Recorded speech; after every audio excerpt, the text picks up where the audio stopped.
Just put on some headphones and jumped on my machine. And I'm cutting rough and it's coming up all nice and clean. My homie's right behind me and he got some stuff to spring. All together now. Let's maintain that turf today, that turf today, that turf today. Ladies and gentlemen, welcome back.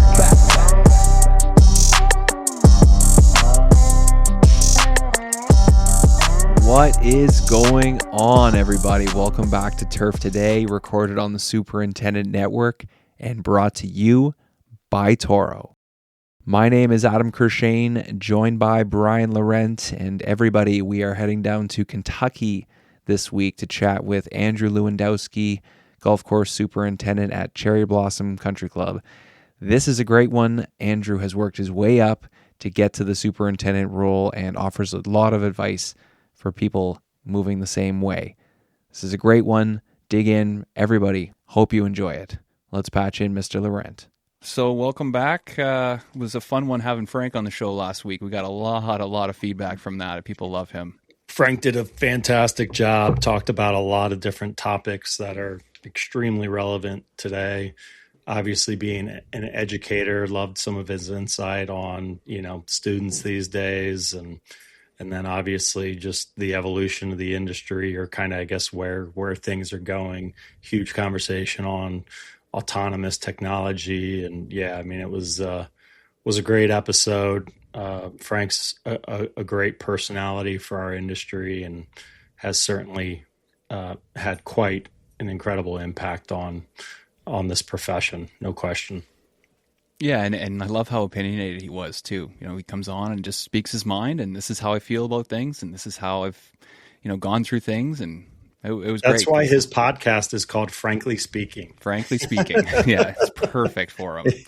A lot of guys come on and they're representing their club or their association and things like that. So they're just trying to keep it high and tight and tell the odd story. But it's just, he's genuinely himself. So it's great when people can come on like that and, have a bit of an impact. Yeah, absolutely. Absolutely.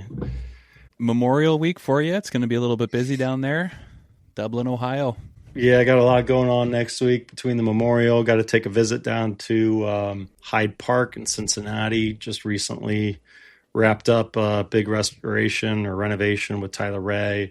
And then big Harold's outing on Thursday. And then got kids lacrosse. Okay. Travel lacrosse is upon us, man. High school season's wrapping up.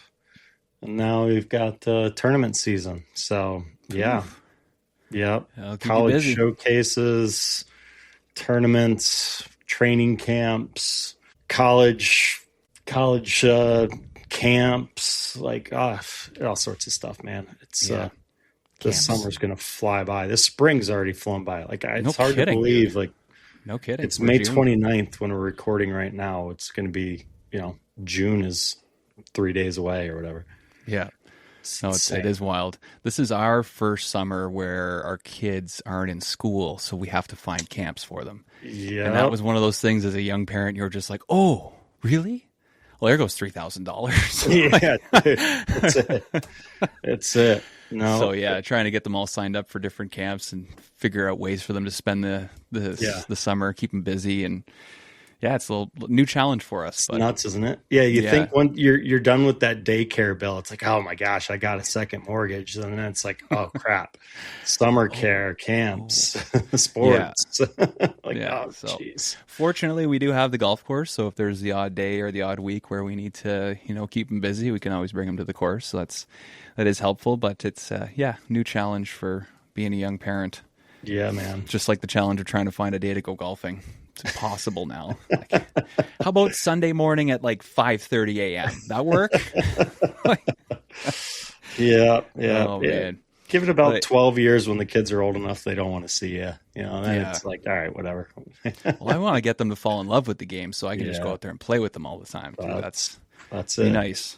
I don't know if it's going to happen, but It'd be nice. I did want to tell you a little story about playing on the golf course the other day. I haven't played a lot this year, but just one of the funniest probably lines or sequences, because guys, when they play, you have a lot of fun out there with the boys, right? You're always chirping each other and everything. So we're out on this par 5 and guy hits a ball right down the middle. I hit my ball right down the middle. So we're both in the fairway together. And so I'm like, is that you? So he walks over to the ball, he picks it up, he looks at it and he goes, it says middle of the green. And I'm gullible, right? So I'm like, oh, wait, is that yours? You've been playing that one? He just calmly puts it back down. And he goes, it has its airline ticket. And I'm like, oh, okay. Like, this is what we're doing. He's 3-wood off the deck and he's going for the green. So I'm like, okay. Guy steps up and just stripes it 30 yards left of the green. Barely keeps it on the hole. Calmly walks over, steps on the turf, looks at me and goes, I guess it had a layover. I was fantastic. Like, we should just go put your ball in the green for how cool that was. So I was like, I'm definitely using that at some point because that was cool. So that's outstanding. I love it. That's a good scramble line. Line. It's great. My own ball. Yeah. It says middle of the green. I was like, oh, who would put that on their ball? That is fantastic. I absolutely love it.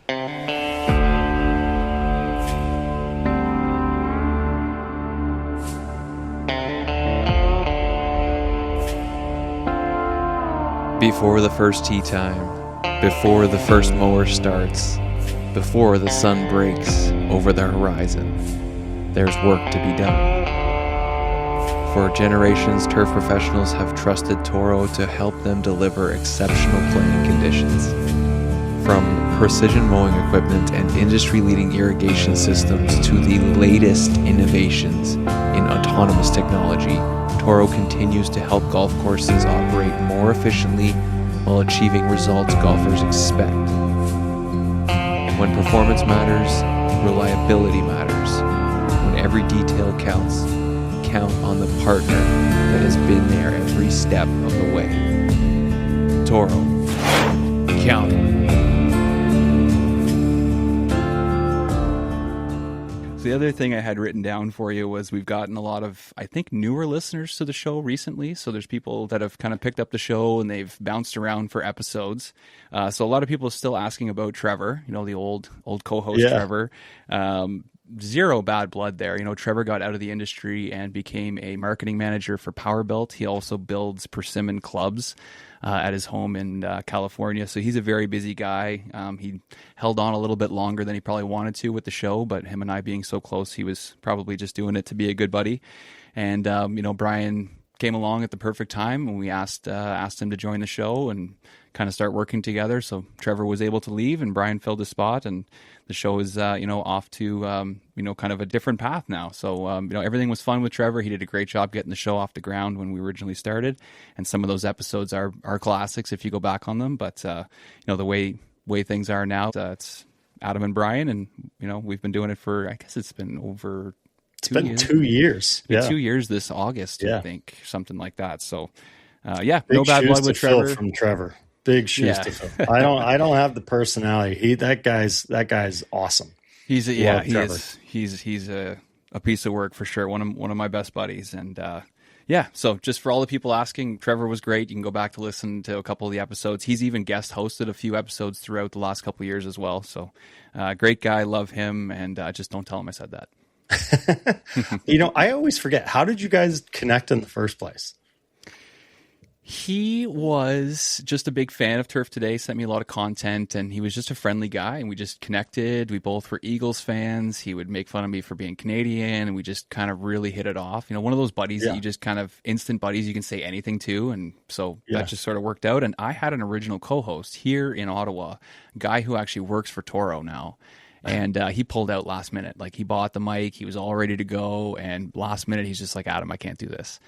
So I interviewed Trevor for the first episode of the show myself, and we were halfway through the recording, and he was kind of like, bro, why don't we just do this together and we can interview everybody else. And I was like, oh, thank God. I can't do this on my own. And he's like, oh, I got you. Let's just do this. So we interviewed his cousin and one of his buddies to kind of start the first couple episodes off, and then we just sort of went from there. And That's awesome. It was a lot of fun. Like there's a lot of fun episodes where they're funny and they just trail on of him just talking about whatever. But I think it was really helpful to kind of get the show off and running and give it a little bit of personality. And now that we're, really digging into where the industry is at and what people are doing and some of the major highlights and stuff, I think he's happy that he's not a part of it. So it's good. Works for everybody. Yeah. Now I just brought the show down. It's No, nice, not anymore. nice What are you and dull kidding me, dude? with my monotone voice. Put people to sleep. I could be dangerous out operating machinery. So that leads me into the other thing that people have been asking for is that, we don't really talk about ourselves very much. So people were wondering if we could give a little bit of an update on, where we got our start and how we got into the industry and just sort of what we're up to now. Oh gosh. Go ahead.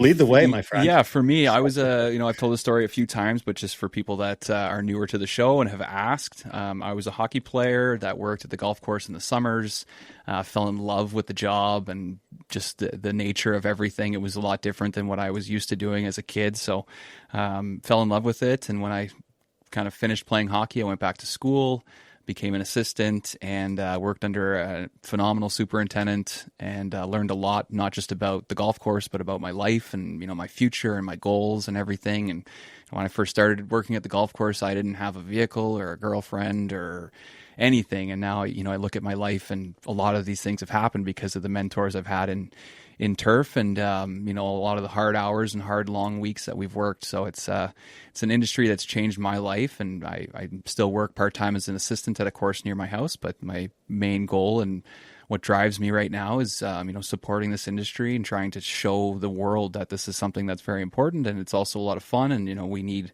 the best people possible working in it. So a little bit about me. I'm sure there's other things sprinkled in through the episodes that you can go back and listen to. But, I'm just somebody who enjoys the game of golf, loves working turf, and really wants to help expand what we're doing. And you're doing a great job with it. So I appreciate it, buddy. No question. Well, how about you? I've been around this industry my entire life. Some of my earliest memories are of driving around the golf course with my father. My dad's a retired golf course superintendent. So literally grew up on a golf course and developed a deep appreciation for the profession. And I tell everybody, it's this industry has given me a life beyond anything I could have ever imagined. It's opened up so many doors and opportunities, and getting to know the people of this industry from a very young age. The people in this industry are the absolute best. And so I've dedicated the better part of my life and career to supporting the industry. Kind of got my feet wet in supporting the industry from the association management side.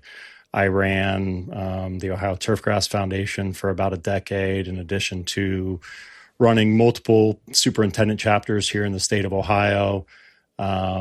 And ultimately started using video to communicate to our association members, and got to a point where ended up kind of making video my thing and launched the Superintendent Network a couple of years ago. And now that kind of that's taken me all over the country and even internationally to go and tell stories about the people within this profession, the superintendents, assistants, EMs, you name it. Trying to put a spotlight, shine a light on the people that are usually unseen. And, again, that's kind of evolved into jumping on board with you 2 years ago. And now, in addition to Superintendent Network and Turf Today, also helping to run the Super Scratch Foundation, which is pretty much the largest provider of scholarships for future superintendents in the country. $150,000 last year in student scholarships allocated, and hoping to eclipse $200,000 this year. So yeah, that's me. Love the game of golf. I'm terrible at it these days, but still enjoy going out there and hitting it around, and just more so love the game because it's a great opportunity to spend 4 hours with friends, family, whoever it is that you're out there with. Okay, so this is where we're at. We were going to interview Andrew on the Friday. Didn't work out. He was really sick. So wanted him at his best. So we interviewed him Monday. Brian's at the memorial. Couldn't fit it in. So here we are. Adam and Andrew. Enjoy, everybody. So Andrew, welcome to the show. Very excited to have you on today. I'm so sorry Brian's not here. He's down at the memorial.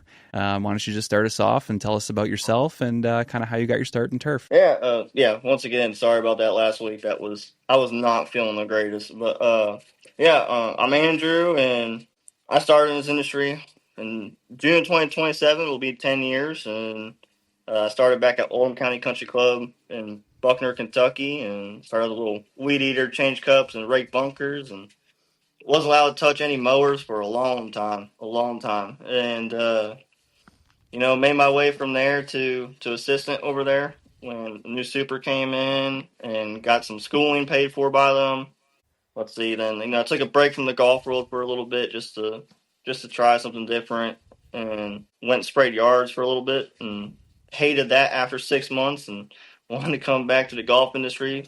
Found my way at Hunting Creek out in Prospect and just did some. I was just a full time guy over there for a little bit, sprayed greens and everything, and from there on, I found one of my mentors, Dave Thomas. He was a big guy, big guy for me to stay in this industry and everything. And took on the assistant role with him at Polo Fields in Louisville and stayed with him for a while. Learned a lot from him.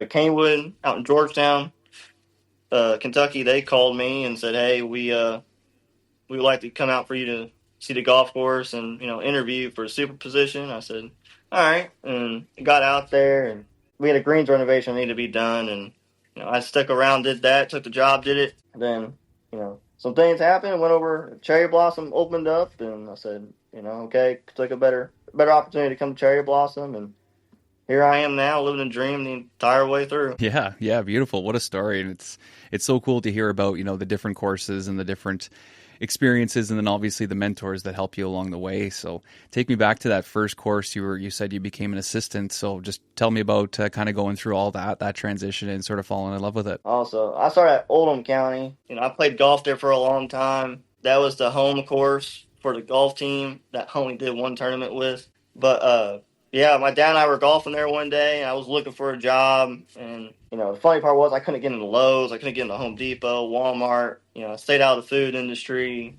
and I told my dad, I don't understand why I can't get into these things. And he was like, "Well, why don't you get a job out here?" And I said, "Oh, I don't want to sit and be a cart kid or anything like that." And he said, "No, I'll do the maintenance." And I said, "Oh, okay." So we finished our round of golf and grabbed the application, turned it in the next day, and they called me a week later and said, "Come on out." And started there ever since. I started under Frankie out there, and then after a year, Jacob Blair took over as the superintendent and took a chance on me to be the assistant and pay for some schooling.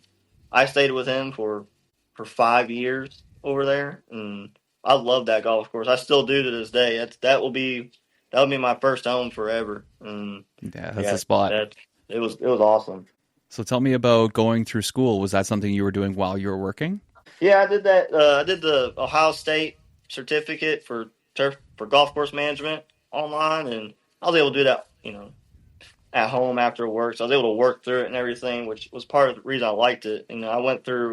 My senior year of high school was COVID, and I really didn't want to go to school again. And Jacob convinced me, "No, come on, let's go at least get a certificate." I said, "Okay," and went and got a certificate since he said the club would pay for it. I said, "Awesome." And yeah, so I did that through work, and have early mornings and late nights. Sometimes I do schooling at on my lunch break. I would be listening to the school during hand watering during the summertime. It was an adventure, and I got an AIT here, and I'm encouraging him to go get a certificate at least. And I told him how beneficial it could be, and you can do it through work because I did it through work.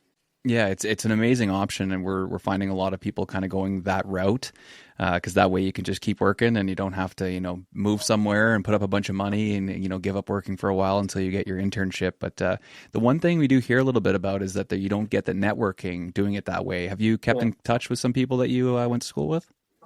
Honestly, no, because it wasn't like a full-on classroom type of thing. It was like a do at your own pace. It was already pre-recorded, everything like that. Okay. I can reach out to professors if I need to, but I haven't had a chance. I haven't had a need to, just because I've had mentors in the area, and people in the area I could reach out to that could be there to see it too. But I say that that was a tough part. I was by myself pretty much. It was like a classroom of just me. So how important has it been for you to kind of build that network around you for support? It's been very important. I made friends along the way. Like I said, my mentor, Dave Thomas, we call him the godfather of my youngest child because we're just that close. I try to keep up with him every couple of weeks or so. I know guys that I worked with at a young age, and, one's an irrigation tech or irrigation manager at, Cardinal Club in Simpsonville. Another one, he took the super job at Hunting Creek last year. We all kind of help each other out and everything. And like the super at Canewood now, and me and him stay in contact with each other because we're 10 minutes down the road from each other. It's, we're trying to keep that connection of, okay, if a workman breaks down or he needs a couple extra guys, we can, help each other out that way. And, I feel like that connection with everyone in the area, making that friendship and everything is a big, big role in this industry for us. Yeah, 100%. So what about associations? Are you part of like a Kentucky Turfgrass Association or something like that? Yeah, I'm part of the Kentuckiana Golf Course Superintendent Association. I've been part of that since 2017 when Jacob took over because he was on the board, on the Kentuckiana board. So he forced me to come and be a member and everything. And, that's how I also met a lot of the other guys, through a lot of the other younger assistants through it in the area. And I did through the GCSAA, I did the assistant certificate program through them. I don't know if that's really involved, but I did it through them, that's for sure. Well, I'd love to hear you talk more about that. That is not something that we've really dug into too much here on the show. So talk about that a little bit. Yeah, so it's got 4 parts to it. You do one part at a time. There's agronomy, business. I think the other one is environmental stewardship, and then the last one is communications. I think it took me about 6 to 8 months to do it. It was a fun process. It's a fun, long process because you got to watch a lot of videos, and then quizzes after each video. You got to get certain scores and all that. The most boring ones, surprisingly, were the agronomy and business, just because it was just you're sitting there watching 15 videos at an hour and a half apiece, and that was the tough part about that. But when you got to the environmental and stewardship part and the communications part, it was fun. Like one of the things for the environmental stewardship was I had to, one of the options was I could write an article and get it published by the GCM online, or send it to my local chapter to get it published that way. And I ended up writing an article through there, and about why you need a turf plot. The GCM online published it, which was really cool. And then another thing on it was you could work with a mentor. That was an easy one to pick because to go along with that article I wrote, we built a turf plot, nursery, whatever you want to call it. We built one, and that's what I wrote it on. And so that was an easy way for me to do that stuff through it. And the communications part of it, I really don't remember which one I did on that one. It's been a little bit since I did it, but I don't think it wasn't anything hard. I know that. But I encourage a lot of people to do it. My assistant here, I'm encouraging him to do it, and I think he just has the environmental stewardship one left. And I'll encourage the AIT to do it too.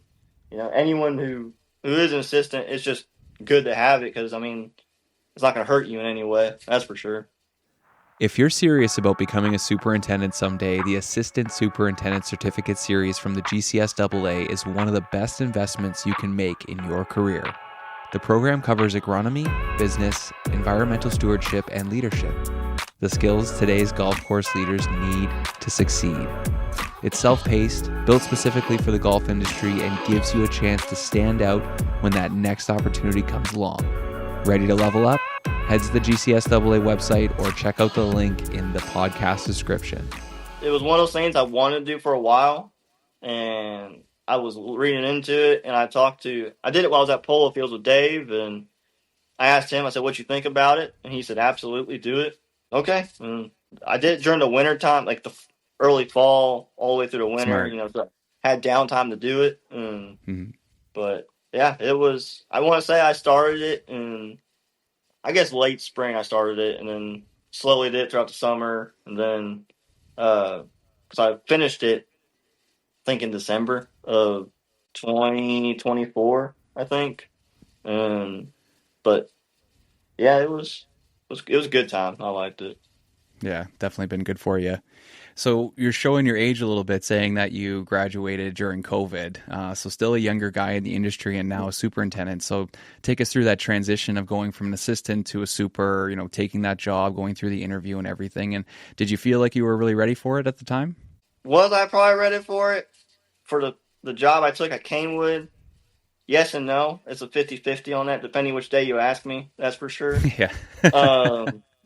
Because, like I said, Canewood, it was a full 18 greens renovation, and it was a renovation on a budget. And, they called me and said, hey, we got your resume. I still don't know to this day who gave them my resume or anything. And they reached out Somebody to passed me. it on.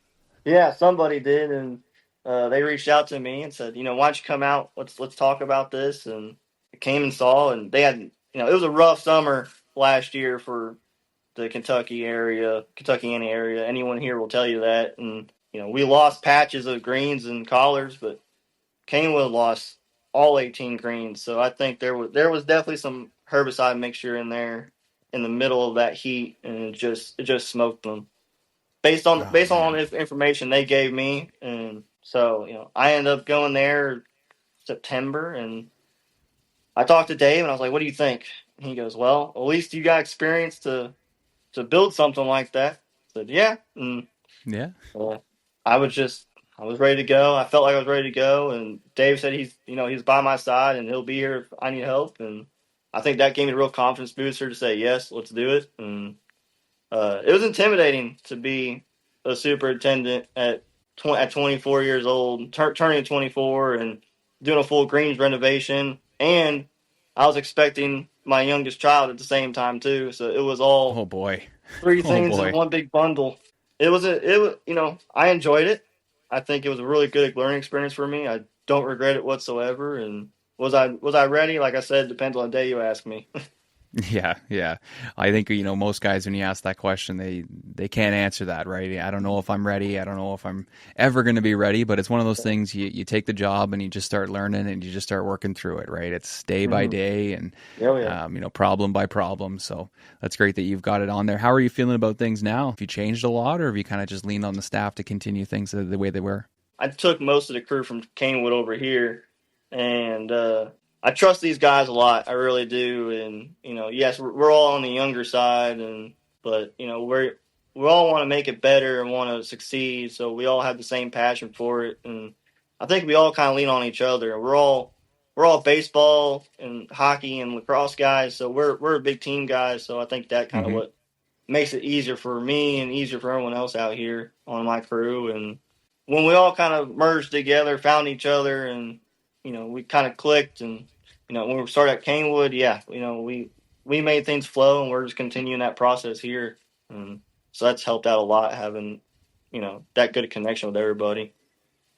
Yeah, that's huge. Having that team aspect and people that can make fun of each other, but also pick each other up and recognize when things need to be, people need to be supported. So that is massive. Talk to us a little bit about Cherry Blossom. What do you guys have going on there? Any new plans? Well, right now today the crew's off the course because we have a KGA event out here on the amateur number 3 series, I think it is. And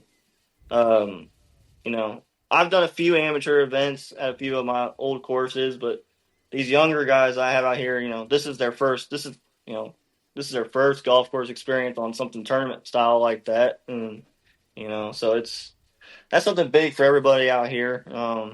And then in this winter, I'm going to try to push this bunker renovation out here, and cause just not really renovation, but more for like the drainage. That's something I noticed with the past 2 weeks of pouring down rain we've had. Is our bunkers fill up like ponds, and I mentioned that to the GM and owner already. Like, I think we should put bunker drainage in this winter, and I think that's the direction we're going to go. Other than that, going to kind of ride the wave this first year, see where we get, and just go from there. Yeah, that's the best way to do it, right? Not try and take on too much, just work season by season and pick away at things. So that's awesome. It sounds like you guys have a lot of fun together. Do you get to play golf or get out and do things outside of work together? Just about every day for lunch, there's three of us that would go out, play. We'll go order our food real quick, go out, play a few holes, and then after work sometimes we like to, if we got some time, we'll go out, hit the sticks around, and have a good time like that. But other than that, we all live far from each other. Like, I live an hour away from the golf course. Oh, One of the wow. guys lives, he lives 5 minutes from here. Then another guy lives like 30 to 40 minutes away. So, outside of work, we're not really all together. But, when we're here together. And, everyone knows it's long days. So, Yeah. if we get the chance to hit the ball around, we will. And we like to golf. And these two or three guys I have, they are very passionate for golf too. So it's nice having them and to be able to play, and they understand it too. The people that understand the game is so important. I think every crew needs a couple of those guys, especially when you're doing things like pin setup and just, moving things around for tournaments and stuff like that. You got to have the golfer's eye. And I find too, if you have staff members that play, the guys really get invested in the course, right? Because they want to see things better. Or, hey, Adam, I was playing number 5 the other day and this came up. And it's great that they can scout those things and really find the problems. So I've always encouraged guys to go out and play as much as they can. Oh, absolutely. I encourage them every day, every time they can, or every chance they can get. I say go out and play. And our youngest guy, Mason, that dude, I don't know how his wife isn't killing him, because he golfs every single day. And we're like, dude, you take a break. You take a break. Nah, man, she's okay with it. She'll come out later too and golf. Okay. Oh, All right, whatever you say, man. So they don't have kids yet then? He does. He just Wow. had his. And, but, we're like, dude, like, what are you doing? He goes, oh, no, they'll come out and join me later. It's okay. Okay. Nice. Things will change. So you talked about you guys hosting some tournaments. I know you were down at the PGA Championship at Valhalla working for John Ballard and the crew. Talk to me a little bit about that. Must have been some great experience. Yeah, that was a fun time. I only got to do it one day though. Had some stuff come up, but got to go around, and I had a backpack blower. That's all I was doing. But that was my first tournament I really did, so I was nervous. So backpack blowing was perfect for me. That was fine with me. And so yeah, Valhalla, like I said, only did it for one day and was backpack blowing. But that was just to see everything go on there at that level was educational and fascinating to see to me, because I've never seen it at that high of a level before, and it encouraged me to stay in this industry. It's like, yeah, that's what I want to do. That's right. Yeah. Nice. Yeah, it's great to get that motivation when you go and see all, the highest level of our industry kind of working. Was there anything there that blew you away that you were like, oh my gosh, I didn't know we did this? I really wouldn't say that. I'd say seeing how precise you got to be on like the moisture management side of it. Drying the greens down at just slow of a rate, and seeing the moisture affecting the green speed really came into perspective for me when I talked to a few guys about it. I'd say that's like the biggest thing that I've seen on that end of it. And but everything else, I was like, it makes sense that we do all that and everything else, and put it in perspective pretty much.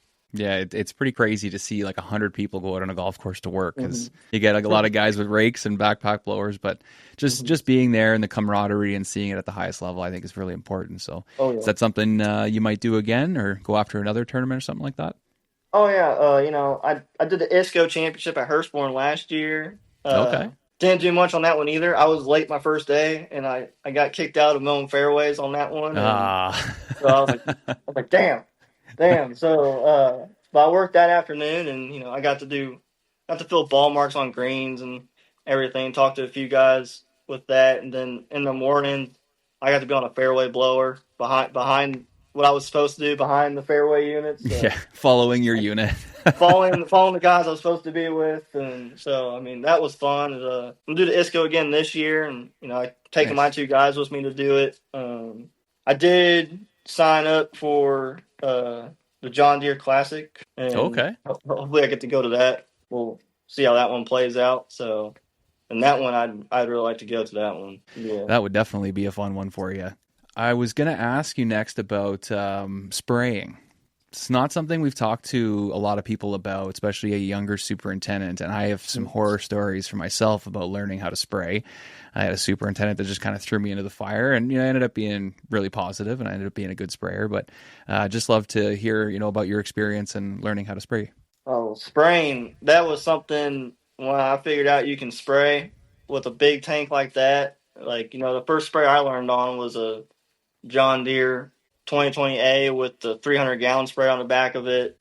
Very intimidating, very, very intimidating. But when I hopped on it, I was like, God, this feels right. It was something really, really, I loved it. And wasn't allowed to touch greens for the longest time. Wasn't allowed No to. way. But sprayed every time we had fairway spray, I was out there. Fairway tees, I was out there, and I was enjoying it. And then, so I didn't spray greens maybe but one time in the first 2 years I had my spray license. And then, when I go see Dave at Polo Fields, he's like, all right, well, you can go spray greens. And I'm like, I don't know. I haven't sprayed greens. You want me to spray fairways and tees? I'll be fine. No, just go do it. And he goes, I'll make sure you're fine. I was like, okay. And, that was intimidating. And, but I was confident in myself. I said, okay, let's just do it. And then spraying wise, geez, when I worked for the spraying company, I was training my buddy how to spray, and we had the ride-on Turfco sprayers, and Mm-hmm. he's putting them back on the trailer, and he bumped the wand or something and sprayed him straight across the face with some. Oh, no. I forgot the herbicide that was in it. And I was like, holy crap, no! And he freaked out. And luckily, in the back of the work truck, I carried a big 10-gallon jug of just clean water for when I needed to wash my hands to eat lunch, and I just started pouring it on my face and rubbing it off and everything. Luckily, nothing happened. I felt little stains later in that evening, and you could definitely tell some blemishes on the face. But yeah, that one was a freak out moment.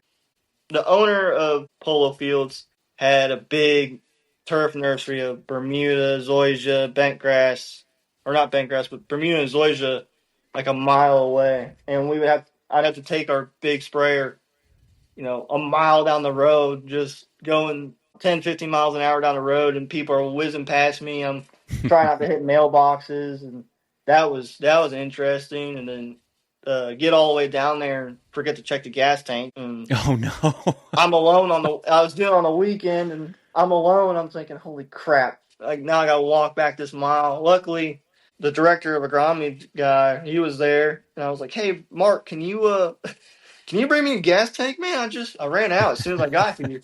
And he was like, yeah, I'll bring you one down. And 30 minutes later, he comes down and he just starts laughing at me. Yeah, now I know I'm always checking that spray tank on the gas.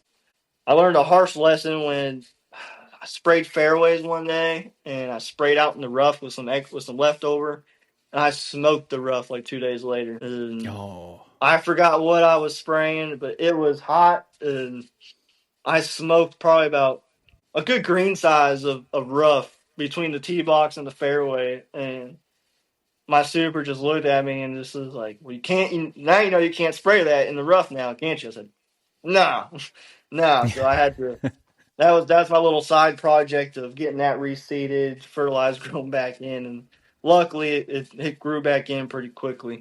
And that's kind of the beauty of some of the mistakes on the golf course is that it is easily fixable. It might take some time, but it's great for learning, and then it allows you to take on another project where you're learning something else. So there's always positives to it as long as nobody gets hurt or we don't, waste a $10,000 spray app or something like that. Yeah. I push the importance of spraying to my AIT and my assistant. I push it both on them, and because it was pounding in my head, hey, this is important. This is one of the most important things we're going to do out here. Mm-hmm. So make sure we do it right. They're intimidated, just like I was when I first started doing it, and I feel pretty confident after doing it for a few years, and I think the chemical rates was the biggest learning curve. So I was always, even now, I still triple check it just to make sure. It's something that it's kind of daunting, but like you said, once you kind of get it down, it can be a lot of fun. You can do a lot of good for the property. And just wondering if you had any advice for some younger assistants or people that are going to be taking that on in the next couple of years, just, starting to spray. I'll say what I tell my AIT right now. Yeah, it's a scary thing to do when you're learning it and first starting with it. But you know what? At the end of the day, it's people will agree with me when I say this, and they'll disagree. But it's just grass. We can make it grow back. Be confident with it. Always double check the math, triple check it, and I think the confidence is key, just like in anything else. Just be confident with it. Yeah, that's very important. And it's one of those jobs where things can go wrong. There's a lot of moving parts, so you really have to be dialed in when you're doing that job. You can get on a triplex or on a roller or something like that and kind of daydream every once in a while you're going hole to hole. But when you're on the sprayer or you're on the chainsaw or you're in a big piece of equipment or something like that, you really got to be paying attention. So if you're somebody that's taking on spraying, it's an important job and you gotta work at it. Absolutely. We are back with another Ask the Agronomist segment featuring Dr. Tony Goldsby from the Andersons. Our question today comes in from an anonymous viewer. How do you evaluate and adjust your fertility program throughout the season based on clipping yield and plant response rather than a fixed schedule? Wow. Yeah, thanks again for having me on the show this week, Adam. And again, another wonderful end user submitted question this week. So, I think honestly, the answer was kind of in the question in itself, and I don't know if that was by design, but I'm not sure I either. would say overall, the industry from where I sit is definitely moving more towards managing plant performance, right, with things like clipping yield rather than just, hey, we're going to follow a calendar and we're going to put out fertility, this date, regardless of whether the turf needs it or not. So, absolutely, clipping yield is one of the best tools we have because it gives you real-time feedback on what's going on growth response and then how, that nitrogen's being used in the plant, and how efficiently it's essentially getting into the plant. And, really, how do you do it? You just use that volume. And as it starts, increasing, and if it's faster than you're desiring, right, you're going to scale that back, or the vice. If you're not seeing as much clipping retain as you would want to, you can obviously use that as a place to make sure that you're, improving your fertility or increasing your fertility before it starts to show up as, really poor surface quality or playability, right? So that clipping yield can really be the front edge of kind of your decision, whether you need to go up or down, if you will. And then, you kind of go from where you need to do and what nutrition you need to go from that point, right? And again, we use plant and soil tests as well, too, to kind of help give you another, just data point to ensure that you're on the right path. And probably one step further, if you're looking to like where are guys going and kind of next level. Obviously, I did a lot with remote sensing in graduate school, and a lot of folks are using, parameters like NDVI. Along with clipping yield, right? So not only are you looking at how much clipping yield you're getting, but you're also looking at like how dense and how chlorophyll rich is that clipping yield. And together that's going to help you, right, even make better decisions on, really dialing in that fertility and making sure that it's, adjusted for the seasonal rates and the playability that you want, and not necessarily just a calendar and a rate that you've used historically type of decision. So I definitely think the industry's moving that direction. And, if you're not, start small. Clipping yield's pretty easy to start with, right? Just measuring it and, kind of starting to put it to your turf. And then, like I said, you can even take it up another level and integrate some other, parameters like NDVI or other things like leaf area index to take that to another notch. But yeah, that's definitely the way to go. And if you have any questions or need more help, then you know where to come. That's awesome. Great response. I think that's it's important to know in our industry that there's no set schedules when it comes to, dealing with Mother Nature and everything we have on the golf course. So that's awesome, Tony. We will see you next week. This wraps up another Ask the Agronomist segment featuring Dr. Tony Goldsby from the Andersons. So let's move over to, you had a couple fun stories for us here. One was the big slide down the icy hill, and then the tarp that wouldn't stay pinned down. Oh yeah. So I guess we'll start with the tarp one first, because that was my second year at a golf course, and it was around the same time we were meeting the new superintendent Jacob out there, and he told me and the two other high school kids or one other high school kid, okay, hey guys, go pin that tarp down. It's getting pretty windy out here. I don't want it to fly away. All right, so we cement one side, get cement blocks, throw it down one side, and the wind starts kicking up. We're like, oh God. So we're running around trying to pick it up, and the next thing I know, my buddy lets go, and at the time I was weighing maybe 100 pounds, maybe a little bit less, and I'm No. a small guy. I'm like 5'8", 5'8", 100 pounds, and uh, all of a sudden I realize I'm 10 feet in the air, and I hear my boss, I hear Jacob from the shop yelling, Andy, let it go. And I just let go and fall 10 feet down, thinking, holy crap, I need to gain some weight. And that was a scary moment for me, and thinking, holy cow. And then, the icy hill, geez. David and I were, Polo Fields is real hilly. It's got hills all over the place. 18 fairways, just a straight hill from the pond straight down. And then same thing with number one. But Dave and I were going out doing a course check, looking at the ice thickness and everything. And we went to the pond, and for some reason, we thought, okay, we'll just walk down the hill a little bit, see what's going on right there. And because that's usually where it stayed frozen the most. And like, okay. And we go out there, and next thing I know, I'm starting to act like I'm on ice skates, learning how to skate for the first time again. And I hit the ground hard. I just slide all the way, maybe 50, 60 yards down the fairway. And I just hear Dave laughing his butt off back there. And all I can do is laugh. And I get back up to the cart, and the pro shop's pretty close. And I hear the head pro start yelling at me, just laughing. And that was just something. All I could do was just laugh. That's all I could do. And then we did a sod project on number one fairway at Polo Fields, and one of Dave's favorite times to sod is when it's raining outside. Classic. And it's a straight hillside all the way down, and we're on this hillside, and we're throwing sod down. I move out of the way for one of the guys, and I hit just straight mud. I walk on the mud, straight mud, and just fall right to my butt. Slid another 20 yards down the hillside, just covered in mud. And I'm just like, luckily at the time I lived 15 minutes from there. I was like, well, I'm going home. I'll be back. Changed, took a shower. I came right back to it. Ended up falling again, hitting my knee down. Yeah. I'm not sliding down again. It's not happening. That was fun. Everybody was just laughing, and they just they were like, I'm a baby deer pretty much anytime I'm on a hillside. But Yeah, sodding can be tough. It's a big project, especially if you're doing multiple holes or multiple areas. And so you got to find a way to have fun with it, right? There's got to be some team aspect to it, and just make it fun, because it can be a grind. I remember doing a renovation one time, and we worked long hours in the sun, and sod trucks just kept showing up, and I kept thinking, man, like we're going to come to work tomorrow, and these kids aren't going to be here. Like, they're just going to be done. But just kept finding ways to keep them excited, keep them happy, keep them laughing, keep them fed. And, you're able to get through it. So it's a big team thing, but it can be a lot of fun too. Absolutely. I wanted to ask you just about being younger in this industry. Where do you see this industry going? If you're somebody that's going to be working as a golf course superintendent for a long time to come, what are you excited about with the future of golf course maintenance? I think just continue meeting new people. And, like you said, I'm a young guy. I like seeing younger guys come into it too. That's why, like, I have a much younger crew. Like, the youngest guy got on here, he's 18 years old, and I encourage that heavily. And I just want to see people grow. I want to see more younger people come in and figure out this industry, learn it, love it, and just continue on going.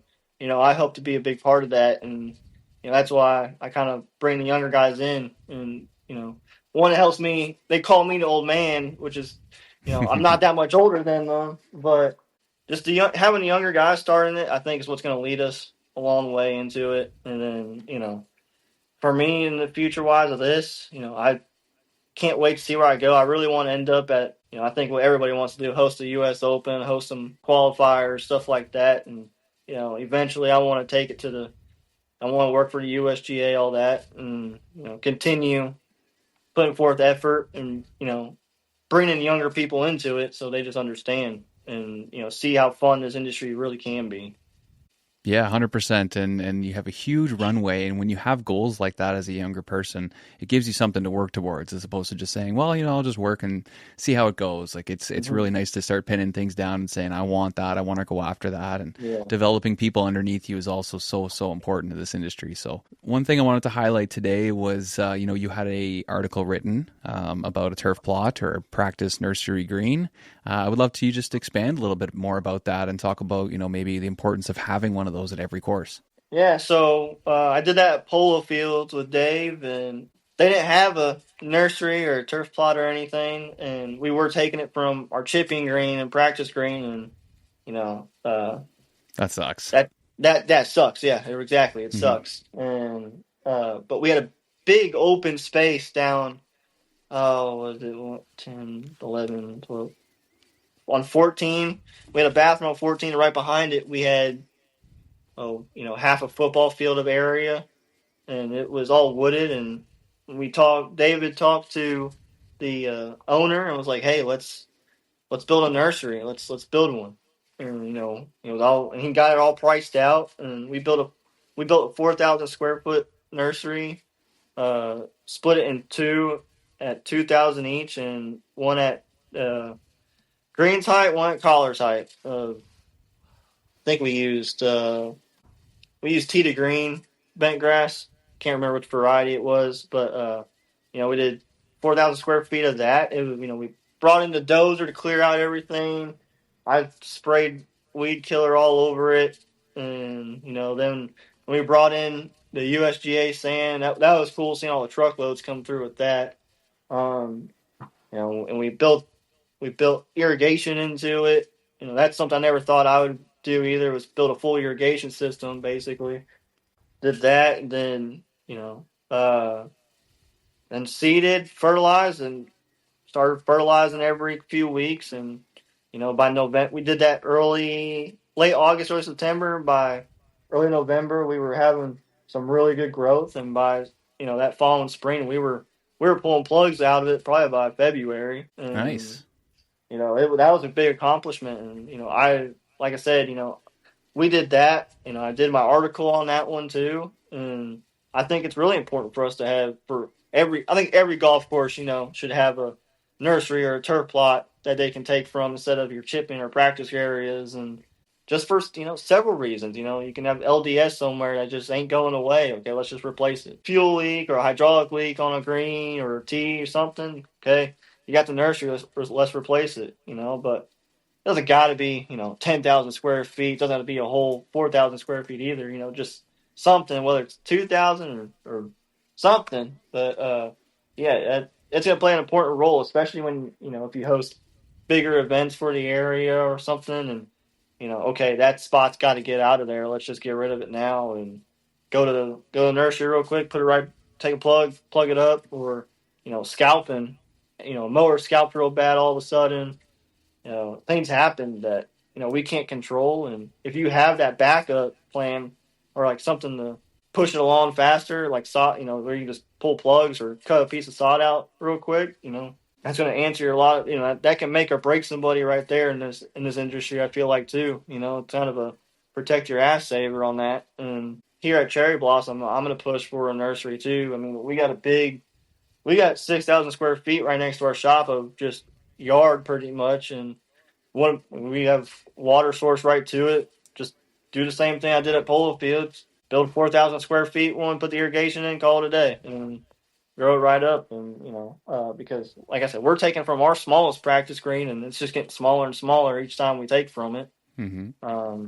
Which I hate doing, especially when we host the KGA events and stuff, and have some bigger outings and everything. And people want to go on the practice greens.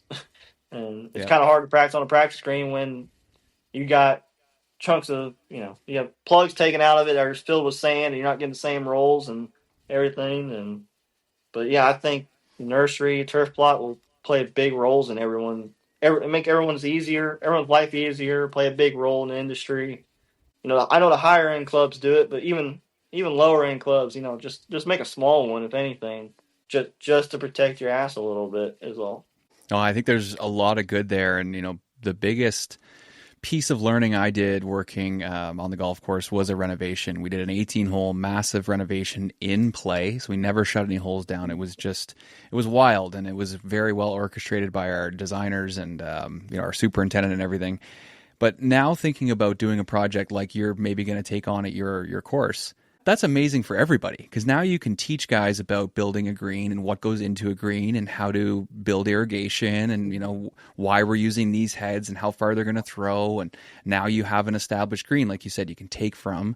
Now you can also go out and test your reels, and you're not on the golf course. You can test a spray or a product, or there's a lot of different things you can do by just having that green there, and it's sort of a safety net because it's not on the golf course, right? So I would really encourage more people to start building that kind of stuff, both for education and then to be able to help you with your equipment and different things you have going on.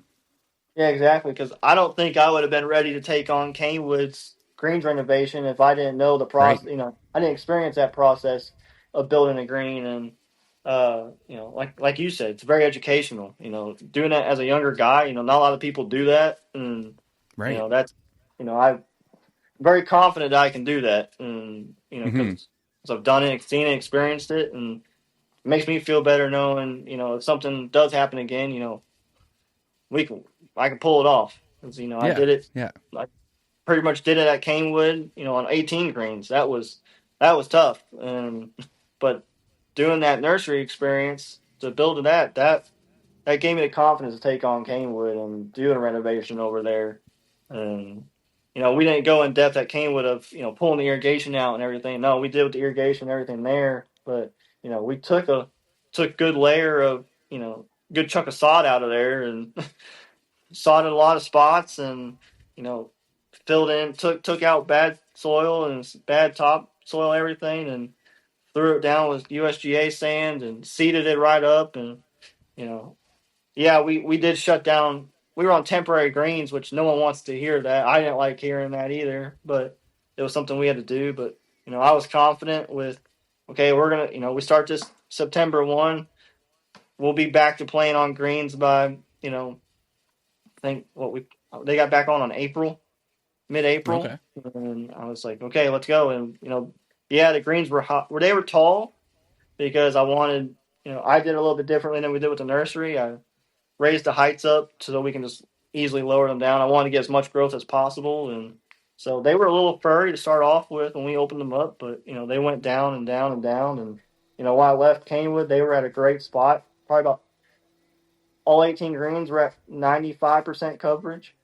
Nice. And so I was confident leaving that place with the greens that were given there, just because of the experience with the nursery. Because I know how long it should have taken to do it and what to look for as I was doing it, how much to push them. I think pushing them with the fertilizer and chemical was a big factor in learning that with the nursery too. Was okay. I knew how much fertilizer I'm gonna need and which fertilizer worked the best to push them a little bit more. Finding great leaders in golf isn't getting any easier. But what if you could build them yourself? The Bloom Golf Partners Apprenticeship Program is a fully structured 2-year training program designed to develop the next generation of golf course leaders right inside your operation. From turf management to irrigation to leadership and team culture, apprentices gain real-world experience while you build a stronger, more reliable team. Plus, with built-in recruitment support and access to funding opportunities, it's a smarter, more sustainable way to grow your staff. If you're ready to stop searching and start developing talent, check out Bloom Golf Partners and their Golf Course Management Apprenticeship Program today. Yeah, and I carry that building that nursery a long way. Even at my home, it's kind of funny. Like I grow little turf plot grasses. I have a grow light or two, and I'll throw some bent grass seed on, and just grow my little plot like that. Just because I thought it was fun doing the nursery, I was like, I'm just gonna do little plots at home. And I got Lily in the planting stuff. She's growing her own flowers and everything like that too. So it's it taken me more. Building that nursery took it more than just a golf course too, and kind of got my family involved because I have 3 kids under the age of 4, and they're seeing what it takes to grow. Yeah, we're just growing a couple flowers at home and a little 6-inch by 6-inch pot of bent grass, but they're seeing the process of all that too. I love to get my 3 boys in this industry. And, so growing grass and growing plants is how I'm trying to introduce them to that too. And, once again, that inspiration came from the nursery I built. It's incredible. It's incredible. I love it. Like there's so much that can be learned and jump started by just taking on a little project like that. It's awesome. Yeah.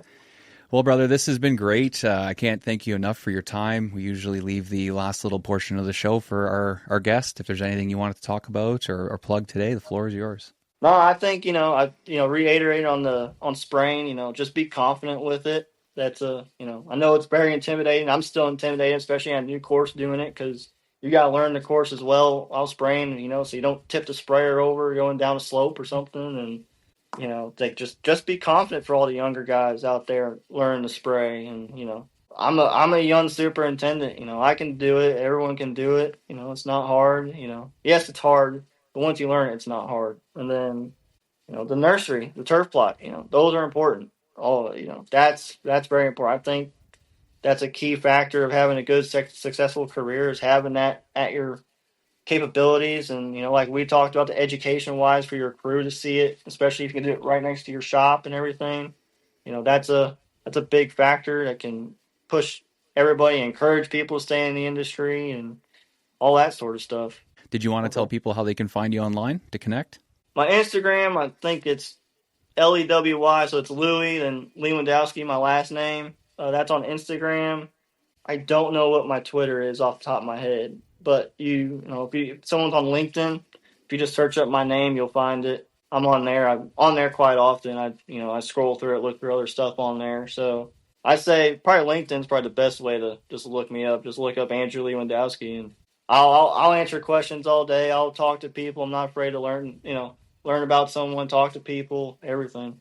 That's awesome, man. Well, hopefully you get some people reaching out, because there's a lot of younger superintendents working their way up these days, or assistants and things like that. So there's a big network of people out there for you. All right, brother. Well, thank you so much for the time. This will be out tomorrow morning, so we're looking forward to it. Awesome. Thank you, man. That is going to do it for us here on Turf Today. Thank you so much for joining us again this week. We had a ton of fun with Andrew Lewandowski out of Kentucky. Next week, we are going to somebody, I'm not even going to mention it. It's a surprise. This is going to be a lot of fun. Thank you so much to all of our sponsors and everybody that works on the show. We have a ton of fun doing it. And oh boy, are we ready for what's coming next this summer.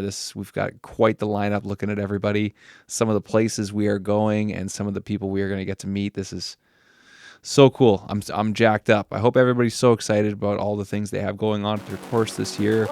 Whether you're hosting tournaments or events or maybe a renovation, something special. There's got to be something that you're working towards and having goals and having fun. There's always something out there. So everybody, keep those reels sharp. We will see you next week. I can't wait.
Yo, listen, oi.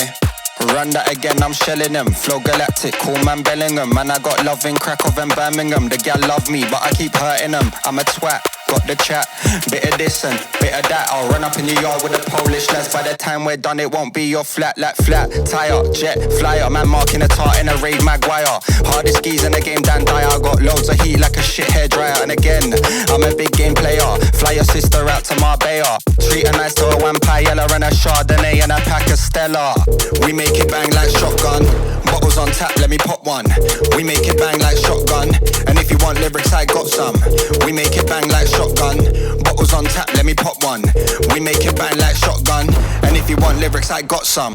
We make it bang like shotgun. Best dressed in a rave like got one. Nah, I ain't got a wife, but I want one. Pink sweets and a dance might pop one. Aye, this one loud is kicking. That one's fine like parking tickets. Chatter up like what's your digits? Off the goose, forgot my lyrics.